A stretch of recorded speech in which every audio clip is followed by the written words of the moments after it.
To many people, Terraria is just 2D Minecraft, being held in the shadow of its predecessor. Unlike the predecessor, it's more on the interesting side of the artistic spectrum. Comparing Terraria to Minecraft is like comparing Dio Brando to the Terminator. Basically the same. If any of my 3 subscribers are watching, I'll be recapping and completing the series with some mildly autistic commentary. So stick around, and like, and subscribe, and turn bell enough. Terraria starts out when you open the game and the dopamine sets in. That soundtrack alone will set any man erect within a 5-kilometer radius. Terraria starts out officially now this time, okay? Okay, we're starting out. Are we actually starting this time? Okay, yeah, okay, fine. Terraria starts out on the character page. For a simple-minded ape, they would just click on the random button about 1,000 times until they got random character from a different way of life. Now, not I. I will carefully handcraft a fucking leprechaun that's 2 meters tall and is feisty to fight the English. Not only that, he can direct his rage toward bosses and more English. But honestly, it's just a fantasy to have a bigger now world creation. You can go from Crimson or Corruption, and that can let you have access to things like Ichor or the Worm Scare. Being the special snowflake that I am, and being a unique person, I follow everyone else and go for Corruption as the Worm Scarf is superior. And now, of course, I have no life and decide to do expert mode because just to get that one item, please help. Starting out for real this time, the world generates. After what, 5 minutes? Christ. Spawning in, you're greeted by the guide NPC as well as a couple of items to help you start building, constructing, and defending against monsters, I guess. We don't punch trees in this game. We're too good for that shit. Woo!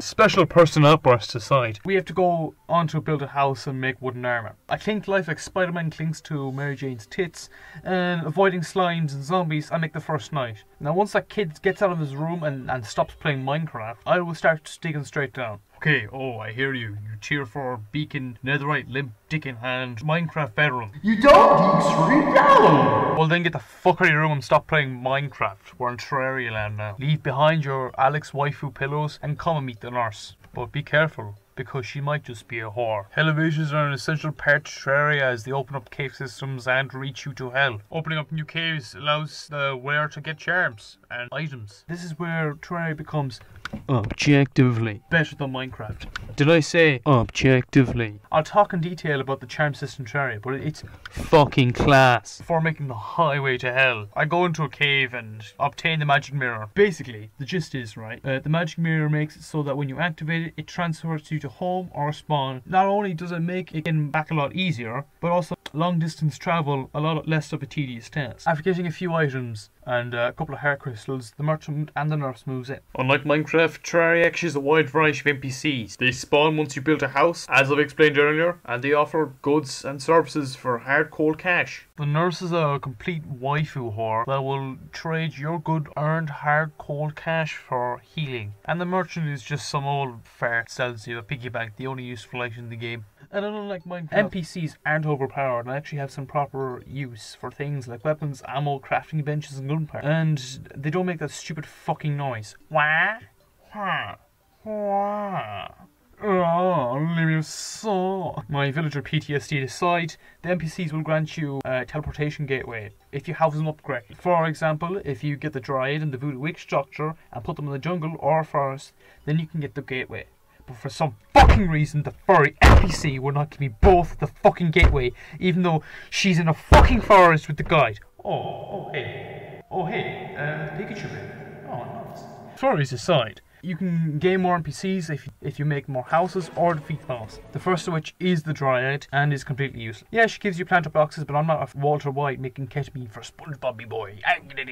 Gameplay in Terraria is linear. Oh, you have to get loot or unlock a new area, you have to prepare for the next boss. But the loot in area is a spike in difficulty that my erectile dysfunction needs. This is what games need. Spikes in difficulty. Heavy spikes in difficulty. In Minecraft, yeah, sure, the mobs are there, but they aren't that difficult, and once you become to endgame, they're really easy. You can say the same for Terraria, but in Minecraft the mobs don't change at all. At endgame point they become more of a nuisance than anything. You know, there aren't any good rare items like the Rod of Discord or rare weapons and charms to make your next boss fight better. It's just enchantments, and that's not fun. Yes, the Wither has the beacon and the Ender Dragon opens up elytras, but they're so far spaced apart. Most players won't even farm for skulls in 3 hours to get the Wither, to get the beacon. Most players won't even bother going to the Ender Dragon. They'll just build a house, get bored once they die in lava or something, and then just feck off for of it. There should be more linear gameplay in games like Minecraft, but you have to give the player the option of not speeding through it as fast as balls to the walls fast. Give them some open world elements. I'll talk more on this later. The first boss I fought was the Eye of Cthulhu. Yes, I could fight King Slime, but upgrades weren't worth the hassle. The Eye of Cthulhu has two phases. The first phase just gives you pink eye. The second phase wants your foreskin. This boss is hard. Hard like a weeb watching hentai. Hard like the Roxanne's. Hard like Belle Delphine's OnlyFans subscribers. Hard like...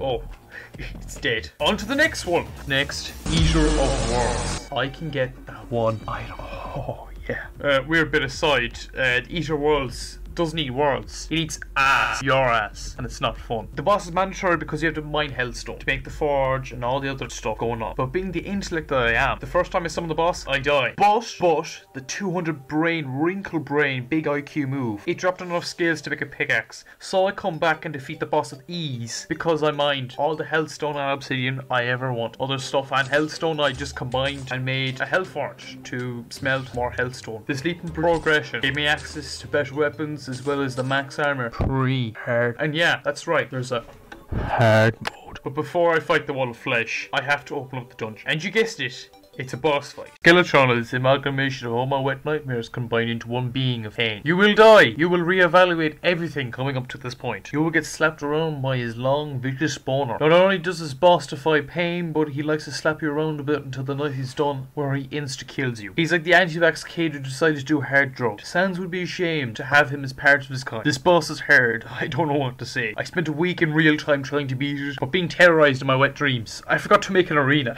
Like, what the fuck? And reforge my items to warding or menacing. I'll take either or. I finally decided to make amends and build an arena, and here's the boss fight.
This is my first playthrough of 1.4 Terraria, and the dungeon has changed. Instead of venturing in like a normal cave and just avoiding mobs and stuff, you have to break blocks and hope that you don't get caught in one of the vicious spike traps. Being pegged is fun, but being pegged multiple times by enemies isn't fun. And that's where the Cobalt Shield comes in. The shield protects you from knockback and is one of the best in the game. In the dungeon you have to defeat mobs, skeletons or slimes, or break pots to find golden keys which can open chests. From there you can find an array of loot that can be very helpful in some situations like the Wall of Flesh. flesh. The next big boss.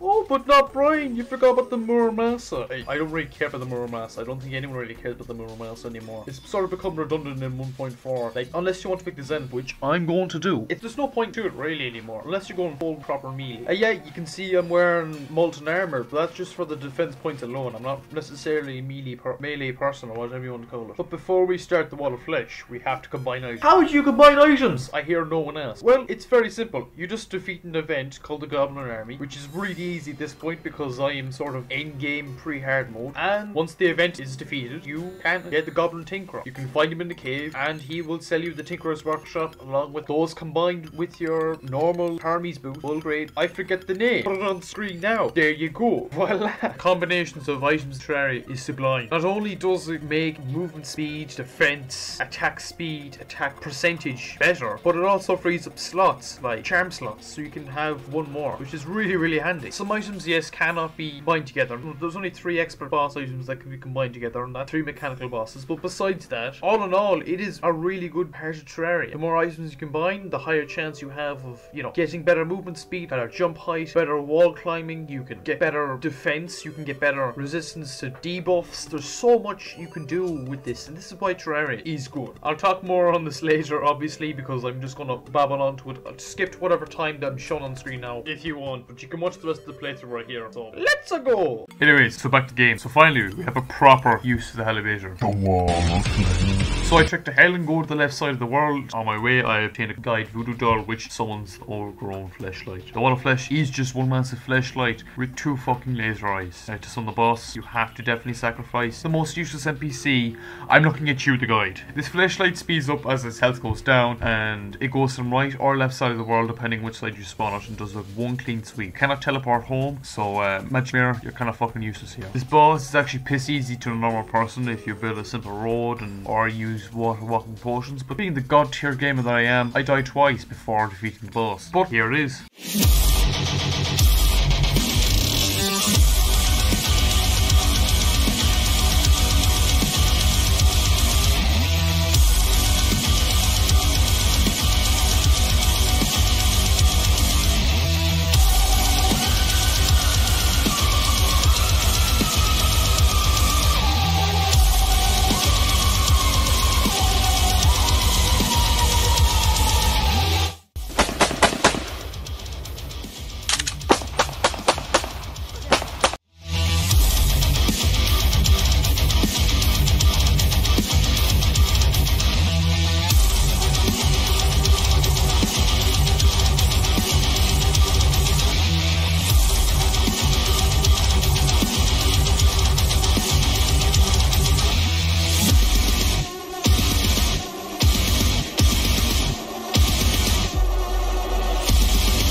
Buckle up your britches, as you wish for health, happiness, and hard mode. Now we've defeated the wall of flesh, hard mode is upon us, and with that comes endgame content, basically. To start hard mode officially now, the way the game devs wanted it, you have to break altars with the pwn hammer you obtain from the wall of flesh. From there, you can get 3 tiers of ore and upgrade through the pickaxes. I don't recommend getting armor from it, but if you want, you can get the last tier of titanium or adamantite armor. From there, you will have to farm souls of light and souls of might. Sadly, the king slime method is gone, but apart from that, it's just the same old, same old. You go down, die, come back up, go down, die, come back up, go down, die. That's all you do. Once you get enough souls of light, you can make a hollowed mimic with key of light or key of night. From there, you can get a range of items. Some are objectively better than others. I'm looking at you, the fucking vile shirt. But besides, that's how an ordinary player would play the game. But not I. My genius big brain intellect went up to the sky right away and started farming wyverns. There was no wyverns. From there, you went on mega shark. There wasn't any sharks. See, that's all the footage I have for early hard mode, as the whole mining compilation was sort of taken over by my watch time of JoJo's Bizarre Adventure. Oh no! But yes, I might have forgotten to record the 3 mechanical boss fights. I'll show them now. Oh, they're done. Oh, okay. Off to Plantera! What the fuck's wrong with me? No, I'm not the only autistic kid that thought that the mechanical bosses were hard. But to find out that there's something harder. It's like a school shooter finding out about Osama bin Laden for the first time. Or like a Pokemon simp realizing there's such thing as OnlyFans. Or realizing when you subscribe, you can actually turn on the bell notification. In a roundabout way, Plantera is just fucking awful. Let alone the cum sock that actually moves. It wants to kill you. That's right. Following the footsteps of your old man. Oh, what's this? Oh, the footage sort of glitched out. Here's the footage of me officially destroying Plantera. Well, what happened here? Oh, she's gone. Okay. Off to call her my case. I'm so shit at the game. But being serious now this time, I unlocked the lizard temple. Play the pillar man thing, cause they're getting nice taking here. The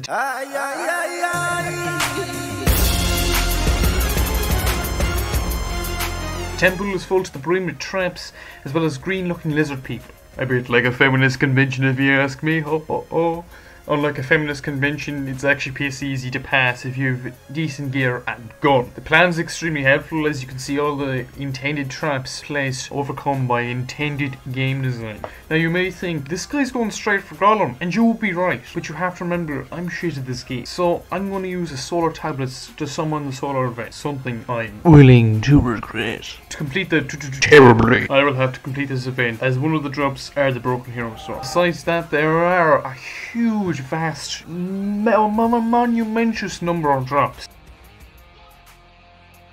Like the moon charm, or the shoe or shell. There's basically nothing more. Oh yeah, right, the Mothra wings. Did I say there was a mini boss? Well, there's actually 2, but Pinhead doesn't give me the broken hero sword now, does he? Yeah, I cried the quarantine and shit. Did I mention that I built a sky house? I'll be upgrading that later on. Once I had upgraded my gear from this event, as well as the dungeon, play that clip. I took the mammoth task of making the terror. This weapon is an arduous struggle to make. The benefits of having it are insignificant. To be open, slide you in, we have to start way back at pre-hard mode, as the great displays of bone, fire, grass and darkness are combined to make Night's Edge a powerful blade, until you hit hard mode with this shit. From there you combine the Excalibur with Clarify to make the true Excalibur. Combine the souls of Sight, Might and Fright with the Night's Edge to make the true Night's Edge. From there, combine with the Broken Hero Sword to make the terribly. In doing all this nonsense, I actually ended up beating Gollum with in and around pre-Plantera weapons as well as some luck. Defeating the Stone Cold pun of a boss, we unlocked at the dungeon. Lunatic cultists gather to worship something otherworldly. I wonder what that is. Gungo Bar. Killing these cultists summons an all-powerful, all-knowing, all-seeing, all planes of existence. Oh, he's dead. Onto the pillars then. Actually play the pillar man thing this time. Once that hentai-hating heretic is defeated, 4 otherworldly pillars spawn for one of the 4 main classes. Sorry, throwing you're shoved in there with melee as well as the other class. Go fight over there for a bit in the corner. Yeah, why don't you cry, you little piece of shit? Anyway, 4 pillars spawn with a protective barrier around them. But to break the barrier, you need to defeat 150 enemies in expert mode. And boy, do these suck. My recommendation is to do the Stardust pillar and make the Stardust Dragon the best minion in the game. This thing takes ass and kicks an Wait, that's not right. It takes kicks and ass? I don't know. Anyway, this thing hits hard and fast like masturbating with sandpaper. Don't ask me how I know. It's from a friend. Anyway, from there, it's just about your preferred class. Mine was Ranger mixed with melee, but from the painful half-hour grind to the pillars. You know, they say you can grind all day, but that doesn't make you gay. I don't know what that means, but Granny's got arthritis. Homophobic nonsense aside, once you've defeated a pillar, it will drop fragments of said class. You combine them with the ancient manipulator to make one of many weapons. You want to save the fragments for the armor later on, because there's a lot of grinding if you want to complete the game. With the pillars complete and the weapons that you have made, you have to face the Moonlord. Unlike other bosses, the Moonlord is a worthy opponent, and our battle will be legendary. That's when he killed me the first try, and the second, and the third, and the fourth, and the fifth. Oh, here, gunfight. Well, you know what's coming up next. One final time, one last battle, one last boss fight. Here we go!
Fuck yeah. We bet Moonlord. Whoa, yeah, boy. The Moonlord was defeated, and with the dopamine going straight to you know where, it dawned on me, what's happening next? As the crowd plays, I contemplated what to do next in my Terreria war. All bosses were defeated. All areas were basically venture. All loot I needed was there. I was at endgame point, yet I didn't feel satisfied. I dumped 89 hours in this single playthrough alone, and yet it wasn't the same. I didn't feel satisfied at all. Feeling the big unhappy, I decided to go onto the Terreria wiki and looked up for some in-game stuff. Found what I was looking for. The Zenith. The Zenith is like your 6'8" autistic cousin that actually went on steroids. It has unfathomable power. It's power without fathom. To craft this holy, unholy fuck, you to combine objectively the greatest blades of all of Terreria. Copper Short Sword, the Enchanted Sword, the Beekeeper, Star Fury, the Cedar, the Horseman's Blade, the Influx Wyver, the Star Wrath, Meowmere, and the Terror Blade, combined together at a crafting station. This crafting tree is bigger than some of Alabama's family trees. To make like this weapon, it is an ordeal. But you know what? Let's crack at it anyways. With the blade configured and everything configured, it was time to face the Moonlord.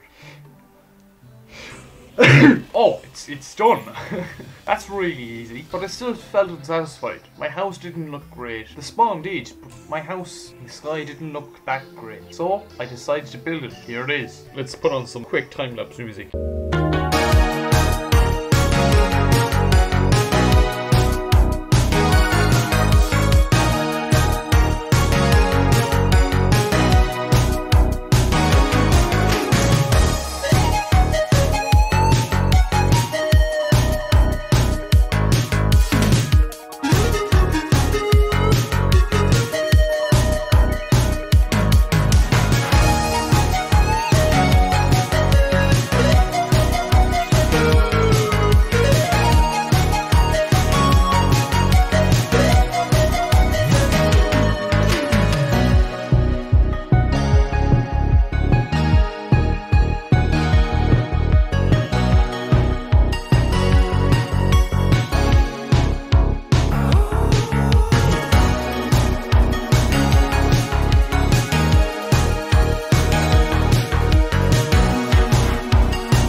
Welcome. Check out my crib. This is my bedroom, and it looks kind of nice with the balcony and all. We got a stairway that picks me up, and this is my nice crafting area. As you can see, he's trapped in there forever. Here's a little nice dining room with some armors, and there's the gunman. There's some chests under the floor. The staircase is kind of nice cozy bed. Up here, or down here, or over here, we have the sitting room. We have a television and Chippy's couch. We also have the bathroom next to the thing. The toilet cactus where we can watch on by the Moonlord. Down here, we have the Moonlord in the basement because he's my little bitch. What else? Well, it's on an island, a floating island in the sky, which is kind of surprising to know. Then we have the armors. All the endgame armors with some luminite on the bottom. In the attic, we have a penguin statue up top. We also have some hidden stuff between the floors, if you notice real quick. And we have just some junk in the chest up here. It's nothing too special. And that's it. To the percentage of you that skipped the video to get to this part, welcome. Hi, not Brian. What else do I have to say? Nothing much. Continue on. Yes, I will. Now on to the name of this video. Why is Terraria a forgotten gem? For the most part, it's mainly forgotten on YouTube in comparison to its counter Minecraft. But everything in comparison to Minecraft is really small. But with the 1.4 update, it's brought a lot of attention to this marvelous game, as well as PewDiePie's half playthrough of it twice. So does it count as a full playthrough? I don't know. But what makes this game so marvellous compared to its counter? To me, it's three main things: progression, world design, and replayability. Progression. Yes, the progression is linear, but it's also needed. Terraria brings the progression is rather a choice than a must. Yes, there are things that prevent the player from going places like the Dungeon Guardian or the lack of health. But once you progress in whatever way you want, you can reap the rewards. For many veteran players, they always go for the Eye of Cthulhu or an orb first that opens up the game. And by Terraria letting you go to to later game areas, it gives you certain freedom that you may not get in linear game. Once you have basic items and skill,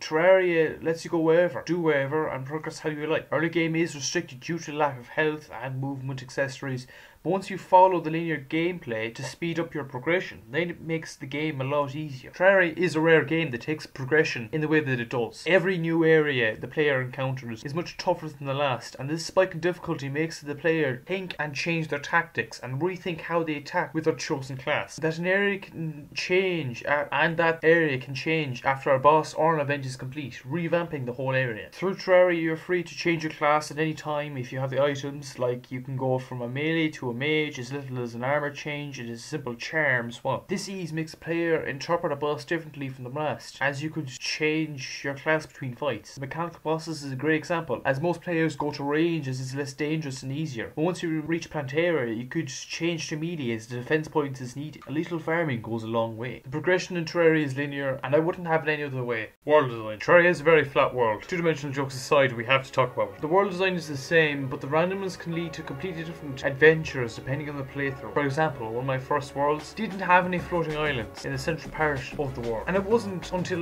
late pre-hard mode until I found a sky island. And what wasn't there, in case? A fucking Star Fury. Goddamn. The underground is where Terraria becomes interesting. The devs clearly hate all players with the amount of traps and dismantled chests placed all over the world. With every encounter, the player becomes smarter with every day. That's something in worlds that other games don't teach you. Even though there is randomness, there is a familiarity to it. As the game progresses and you go deeper and deeper underground, as your health and pickaxe are upgraded, this lets the player reach larger veins of ore. And not only is it difficult in the vanilla underground biome, but there's different biomes, like as if the desert biome. It's got the biggest buff I've ever seen. The desert is so much tougher than any other biome, but the chance for it to spawn better loot, like such as heart crystals or ores, is significantly higher than any other biome. The underground jungle is probably the most notorious, as for it not only allows you to get rare ores, but other trinkets, as much as an armor set right off the bat. Payoff is that the enemies do unreasonable amounts of damage and new AI. Hell is the pinnacle of world design. Once you've broken into hell, you're greeted by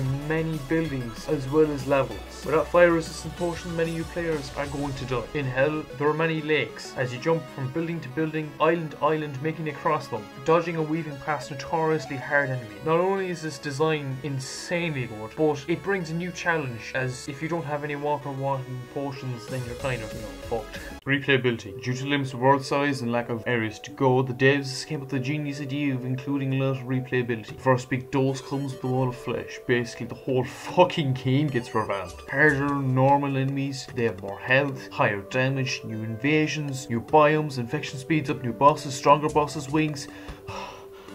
I don't know about you, but I'm already so fucking hard just thinking about it. Heck, even pre-hard mode accessories were revamped as you unlock the Tinkerer's Workshop. As many slots and trinkets were opened as you combined them. If I was hard before then, I don't know where the fuck I am now. Replayability is also linked up with the progression, like it's artistic cousin or something. This reworking of particular areas, it makes the game feel fresh and not like you're too overpowered. But in turn, still makes you think that you're the underdog and you have to work to defeat a bull. But a seasoned player will welcome pain and suffering with open arms, and it's the only way to progress. This smart move by Relogic, as the whole limited world size stuff really sets a damper on the total open world exploration, as it's in a box sort. But the replayability, be it new biomes, ores, or enemies, is still progression. Some games don't have that and are worse off. Revamping in hard mode is such a baller move that pays off so much. In conclusion, just come up. Oh, sorry, wrong script. In conclusion, replayability, very good thing, make me happy, endorphin go. Now onto the final part. Terraria is an excellently executed game that holds a special place in my heart, next to my love for Head. I know I've shown some other games in this review, sorry Minecraft, but I shouldn't. I must. In Minecraft, for example, there's more open free options and there is no dopamine crash at the end of the game, and I shouldn't shun the hard working devs for that. I love Minecraft and it also has a place in my heart next to the hint. I wonder why that keeps cutting out. Anyway, just because I praised Terraria and suck its cock for about 5 minutes to 10 minutes to 20 to this entire video, it doesn't mean it's a perfect game. There are some things like the post-Moon Lord depression and some bosses that don't agree with me, but besides that, overall it's a near perfect game, and when it comes to it, I'll take. You should get it now if you haven't, and if you've already played it a bit, then I'll talk about mods. No cap, Terraria's mods are actually a highlight. Not only do you get crazy weapons like the arms ass prism or the insane last bosses, and not to mention objectively fucking best soundtrack in all of Terraria. Just listen to that shit. It slaps, it slaps, it just slaps. Don't come at me. I myself, at the time of writing the script, I am playing Fargo Soul Mod. And well, it's like normal Terraria, but on fucking crack. Would you like to cry? Then go check it out. The Calamity mod is a must. And basically, all the good stuff I mentioned there is from that amazing mod. You can pair it up with the Thorium mod as well, but the weapons from Thorium aren't as balanced, and Calamity is just a better endgame. In conclusion, just play the fucking game. That's it. See ya. Good luck. Oh, fuck, did that take me a while. I finished my playthrough in January, but it's April, you say. Yes, it is. Yeah, school and the sheer depression of editing this video took me time. Anyway, thank you for watching the last part, or the entire video. Could you subscribe? I would kind of really badly need it. It's a really small channel at the moment. I want to grow it. I want to nurture it. What should I play next anyways? A different mod, different game? Please tell me. I need content. Anyways, good luck. See you lads around.